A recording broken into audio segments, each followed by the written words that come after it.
Would you rather be forgotten after death or be misunderstood after death? There's only one answer, and it is for you to give, capturing the amazing stories of phenomenal Nigerian women. This is Halal Talk, where wisdom meets warmth and every conversation is a step towards an enlightened journey. Peace be unto you. Welcome to another episode of Halal Talk with Nansfit. Remember, as we navigate the seas of halal discussion, let the guiding light of knowledge illuminate our path. Today with me, we have another exciting and amazing guest, someone I've known for a long time. So, welcome. Thank you. So, what's the name? Well, my name is RABIAT ALIYU. A mother, a sister, a wife, a friend, as she said, and a civil servant. Okay. You're welcome. Yeah, thank you. So today we're going to be talking about one of those things you introduce yourself as, so motherhood. How did motherhood change your life? How did motherhood change my life? Well, let me just start with my journey as a mother has been wonderful. There's nothing I would change. It has made me see life in a more advanced way. I've been able to, my way of thinking has changed because motherhood has taught me patience. It has taught me tolerance. It has made me open to ideas and advice that are beneficial to myself and my family.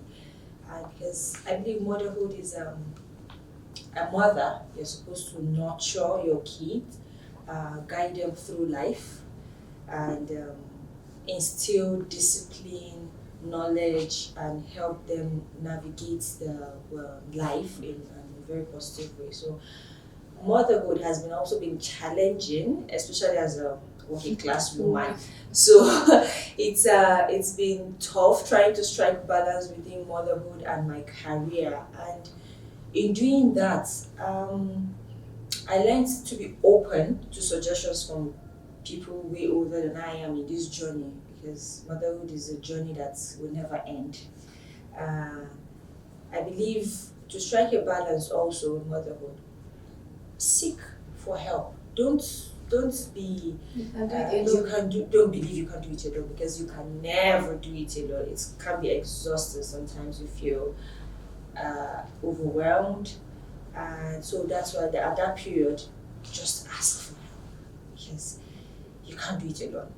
It's very tasking, it's very stressful, and when looking for a job as a mother, try and get an employer that is that thinks towards giving you a flexible timeline to be able to strike that balance between your home and the job.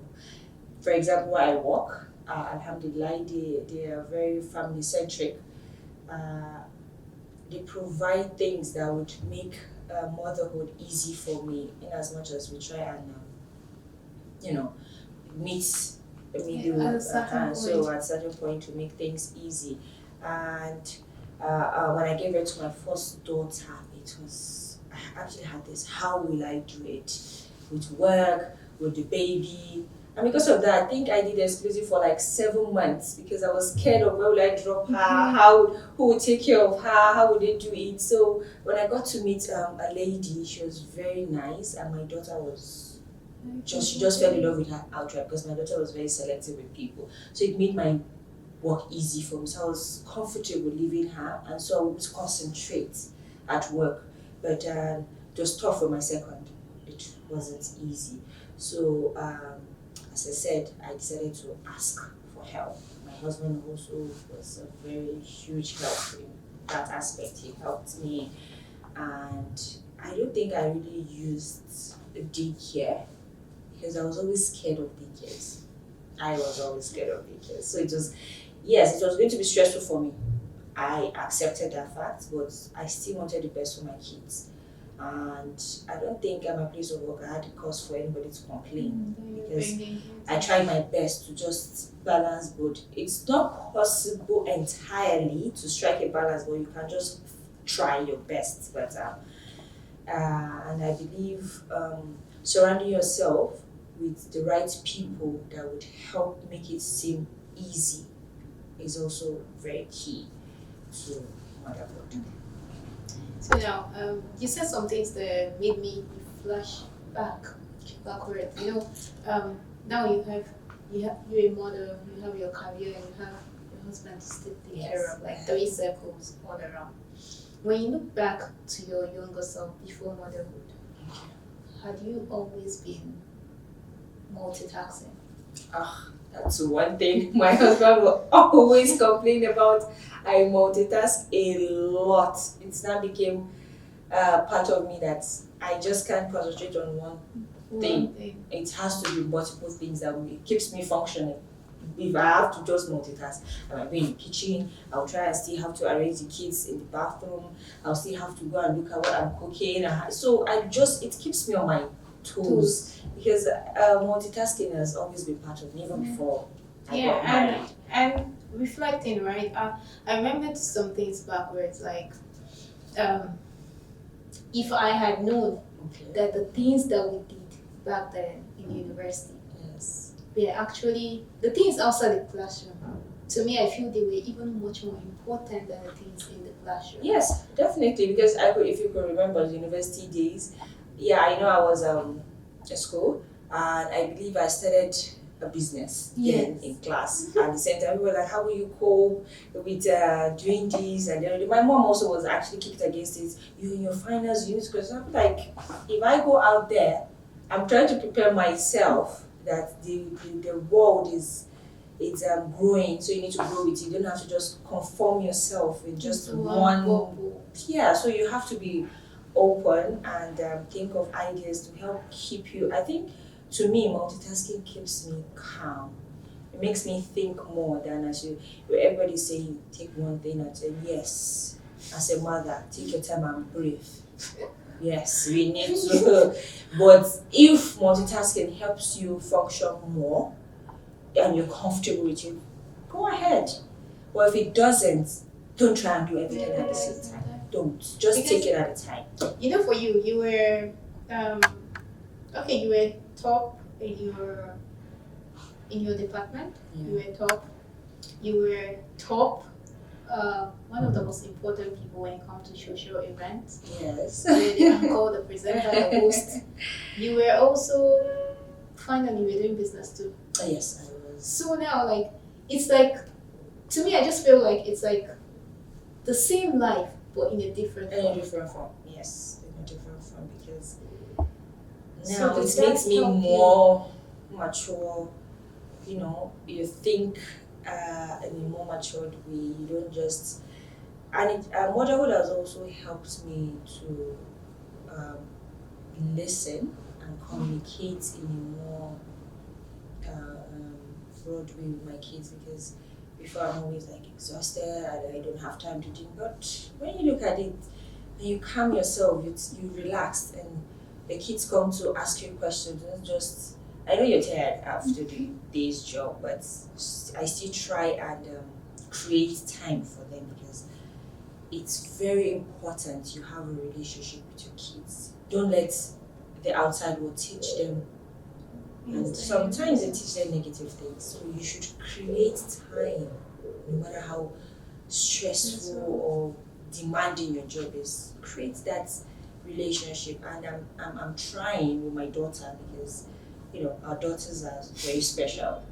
I'm not saying the boys are not special at the same time, but the society, they put more eyes on the girl child. So I think it's just naturally, like women, I don't know, people don't like to say we're the weaker sex, but we are the ones who are we're actually vulnerable. That's what I was saying, we're the ones that are much more vulnerable, because a little thing can just spoil everything. That's it. But for a man, a little thing can still... Because I know I had a great relationship with my mom, so everybody's always, must you do this? And I'm like, okay, if I don't learn from her, am I supposed to learn from you that you're also learning From yourself? you, yeah. So definitely, I would seek counsel from my mom. So, and that's why I have a great relationship with my mom. If the motherhood is becoming overwhelming, I just call her. She'll be like, take a breath. Just calm down. What is it? Just take it one at a time. Just try and arrange your calendar whereby it will favor you, your job, and your family. And one important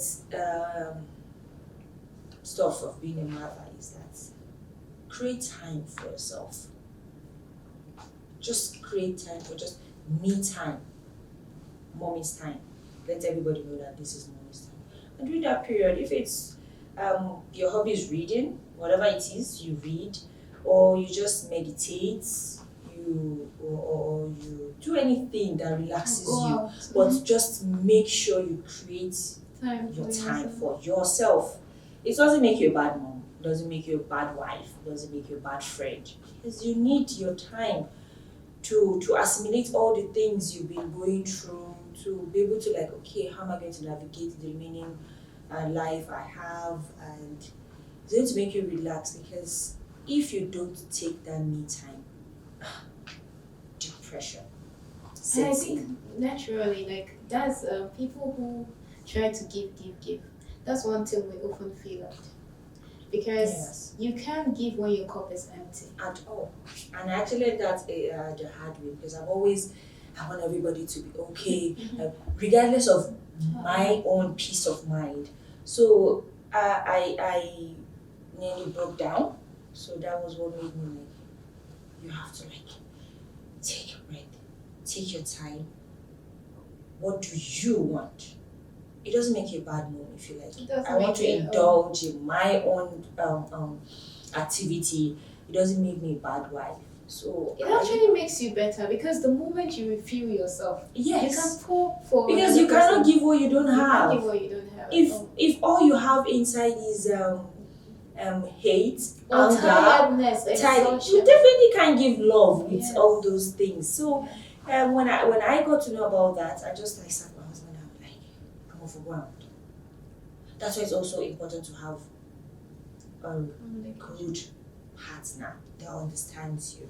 So I sat in there, I'm I don't like the way I snap at my kids, at every given opportunity I snap at you. I just believe I'm overwhelmed. I just need help. I need time alone. I need to engage in what makes me happy. Because all the time I'm thinking for you, I'm thinking for the kids. How are you? How are they? What are they eating? What are they putting on? How are they living their lifestyle? I forget about myself. I forget that I am also important. And if I don't take a breath back and think about it, I'm going to be an angry lady, an angry mom. Yeah. So when I got to understand that I needed a break, alhamdulillah, it's been a smooth journey. My kids, my daughter now, she doesn't feel scared or afraid to walk up to me and let me tell you about my day in school. Because we used to have that relationship, but when work became overwhelming, I was always snapping and she preferred to go to her dad. So when I noticed that, I tend to I noticed immediately, I'm no, this is not what I want for my kids. So I tend to okay, I'm sorry I snapped at you the other time. My daughter is very understanding. That's one thing I thank God all the time. I think she took it from you. Yeah, so when very forgiving. Yeah, so when I just tell her I'm sorry I snapped at you the other time, she just comes, she gives me a hug, and I'm that alone makes me feel fulfilled. So whatever stress I had at work, when I just see them smile, it takes off that stress and the burden on my heart. So it has made motherhood and also my career has been easy, alhamdulillah, and I have great colleagues that also help me. So when my colleagues, they help a lot. They make me have time alone with my kids. My kids are well, I call my supervisor, so she's a great help to me. She's don't worry, take time off, attend to your family, you're okay, you get back to your work, it's going to be here. And then my husband too has been a great help this past few days, so it's helped me relax and battle. I could actually tell you about my journey of depression when I just gave birth. It was hell. So the first time, the first one or the second? I think both. I actually had for both because my first a new journey. You don't know what to I didn't know expect. what I was expecting, and scared. You're scared of, are you doing the wrong thing? Are you doing the right thing? You wake up and look at your child and I'm actually. I used to look at my sister's baby. Is the baby still alive? I used to look at him. Yes, you need to so you don't sleep, you don't do that. So it was when I went to the hospital because I was headaches, fever, and it was like, just ask your mom to help you. And yes, that was what she did tell. She said, you're not sick. You just need rest. And my mom was like, please bring her. 3 nights I was able to sleep. I was able to now give my daughter the attention she needed. Then my son, because work took me out of where my husband was, so there was no help. It was very stressful. I got sad all the time. So because of that, I was a bit detached for my baby. But luckily, my aunt came to stay with me, so it helped. I was able to get back on my feet, and I associated myself with friends in the new environment. I got friends I could pour my heart through, so they helped me. So it has been smooth sailing from today. Well, so for you, do you think there's a balance between motherhood and career then? When people say, is there a balance between it? I think it's all boils down to individuals. It depends on how you manage yourself and how you task yourself in differentiating. Okay, this work. When I'm done from office, it's done. I'm home. So just try. It's all individual preference. So I wouldn't say there's definitely a balance because no balance. Some don't get it because some don't have that luxury of having help.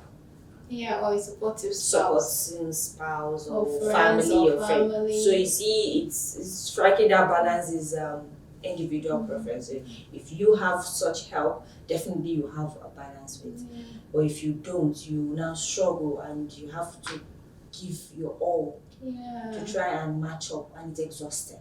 And that's why I think I won't advise any woman to live in a place where, but then that's a bad advice. I just thought about it because I'm like, what if you get transferred? When I was transferred, it wasn't easy, but it was only helpful when my dad was like, "Where are you transferred?" I was like, I was transferred to Peter. I was like, you have an aunt to be there. I was like, wow, seriously? So that helped. So if I didn't tell him that, see what happened, I would have just gone to a town I know nobody.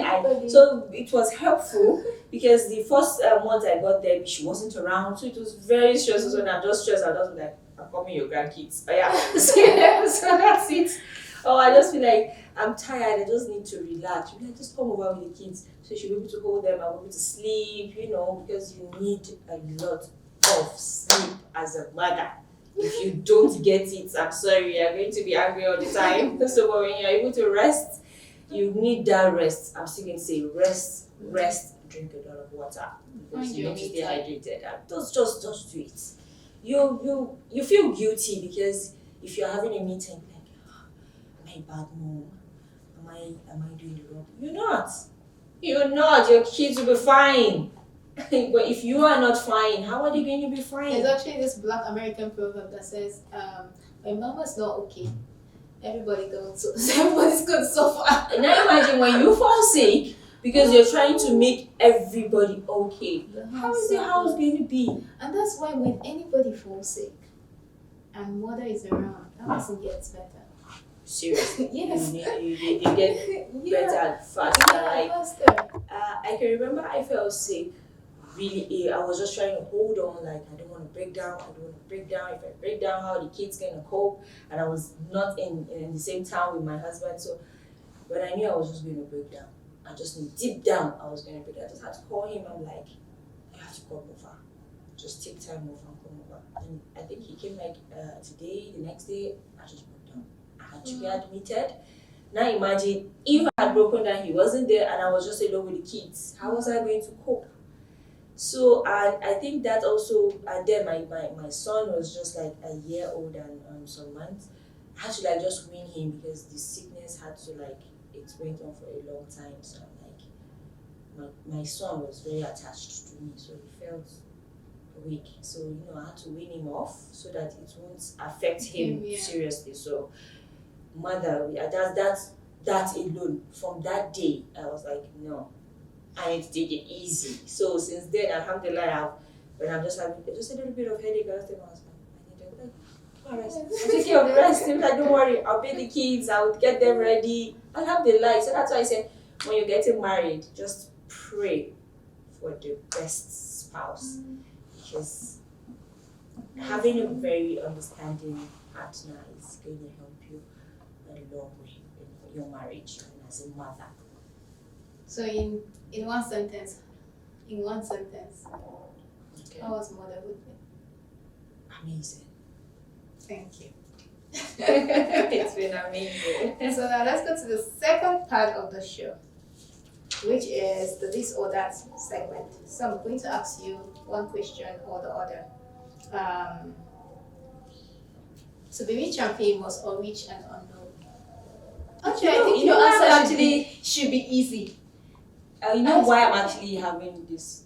Because rich and famous, it also has its own cons. Like when you're famous, when you've actually enjoyed a bit of fame, let me say in university you were famous. And it came at what cost?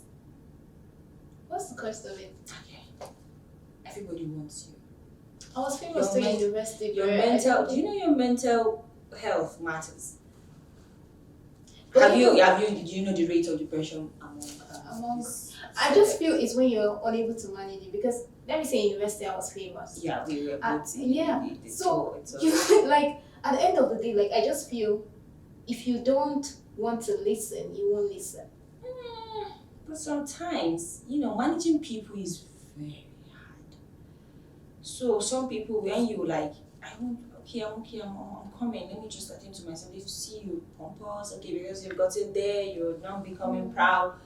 So being famous comes at everything comes with the cost. Yeah, but when you're rich, you're not that famous. So when you want to do things, you do it, low key. So you don't feel guilty of not being able to attend to everybody's needs. But you attend to it when you feel you're up to it. So I think I will go with rich and unknown because I've tasted that part. So I think it's because you've tasted it. So I prefer the I actually feel if you don't want, because let me say there were so many things in university that when people see me do, they'll be like, are you sure it's not that is doing it? Let me say, for example, the first time someone saw me pray. Take that for example. And the funny thing is, like, I never go to school without my hijab. Yes, I think we're always covering up and all that. So they because you're in the social life, they believe you're not going to pray. Yes. So they believe you should be perfect. So the next one, to owe money or to owe a favor? I prefer to owe money because if I owe you a favor and I'm unable to fulfill that favor due to one or two things, I feel I'll be indebted to you. But with money, you feel it's tangible. I feel it's tangible. I can pay, even if I don't. Probably a family member, a friend can pay it, because doing favors sometimes some people find it difficult. And I, as a person, I love to fulfill my promises. So when I say I'm going to do you a favor, just take it that for me to say that I will definitely fulfill that. If it's going to be the last thing I do. So I hardly say, okay, I will do this for you if I'm going to now. So I will just tell you I'm sorry. For now, I'm sorry, but if I will be able to maybe later, I would. So I think money. Change the past to see the future. Well, if they change the past to see the future, what's there? It's going to be boring. The unknown sometimes is exciting.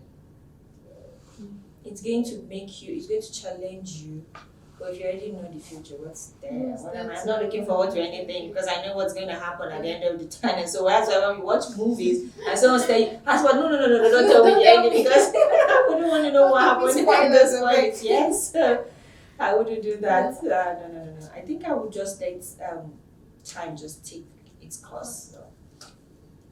Okay.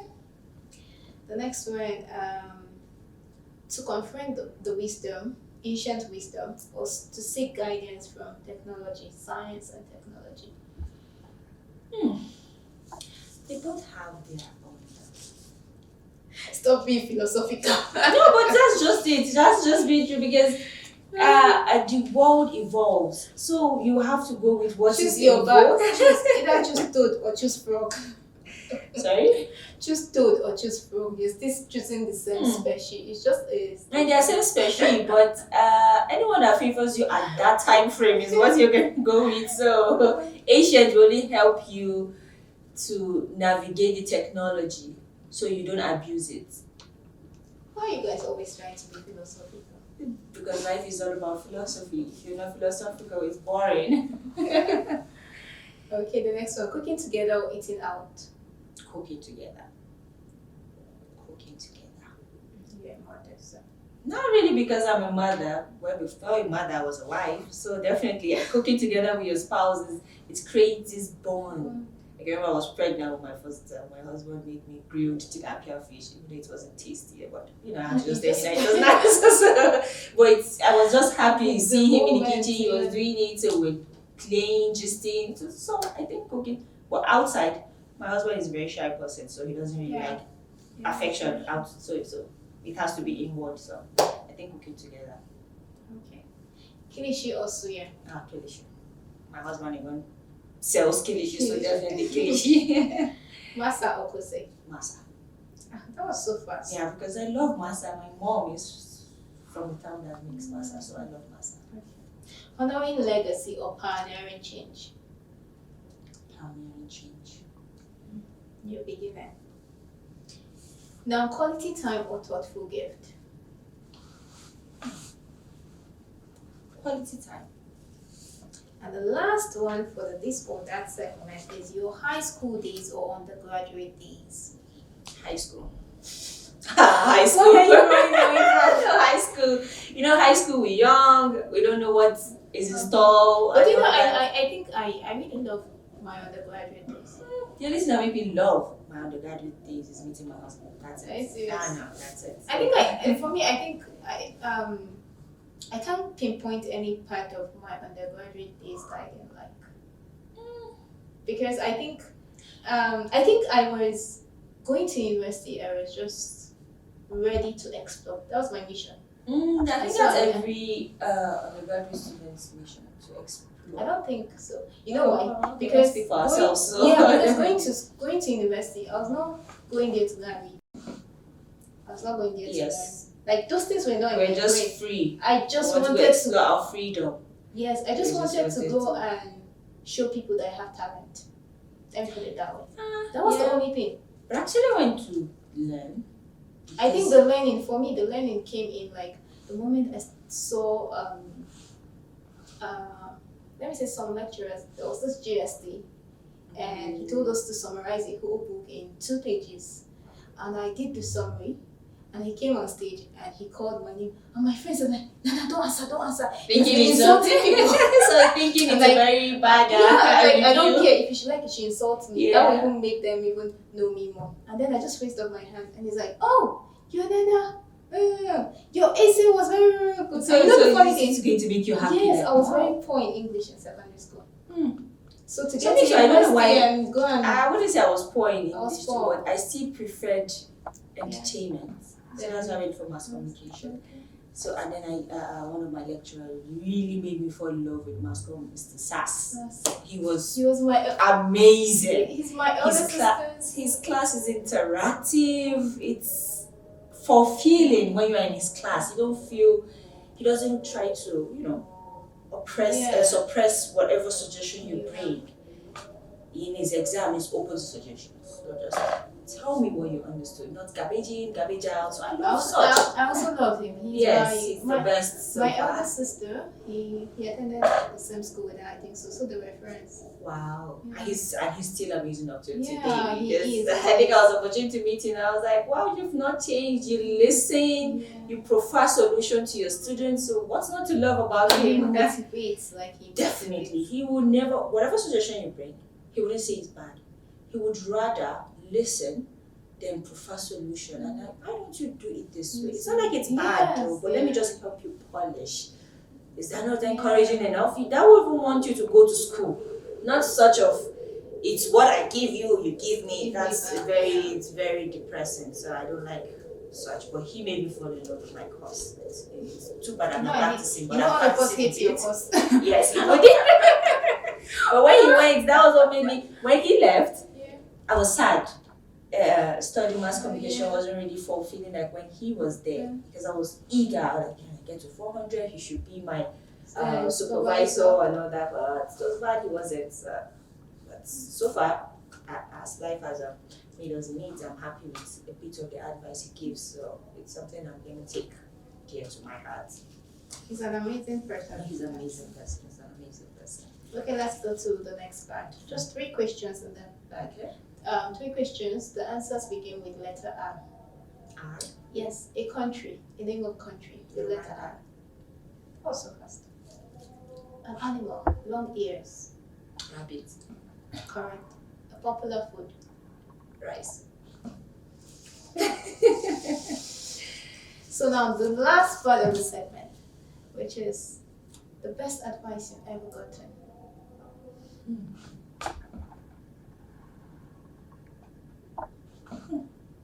What's the best advice so far? I think it should be patience. Be patient. Yeah. Okay. And it's helped. People like it's so funny and tricky. Yeah. It just reminded me of something.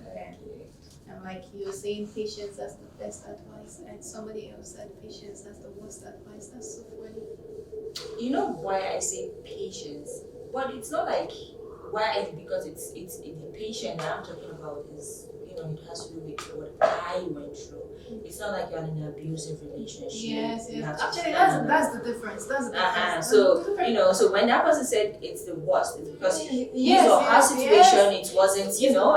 So in my own situation, it conforms with what I was going through at that period. So, and I believe when I took that advice, it helped a lot because if I wasn't patient, probably I would have taken a wrong decision. So, but with patience, I was able to go back, think, and, you know, start sailing from there. So I think it has been patience. Okay. Till tomorrow, my husband will always say it, be patient. The next one, what's the worst advice you've ever gotten or heard?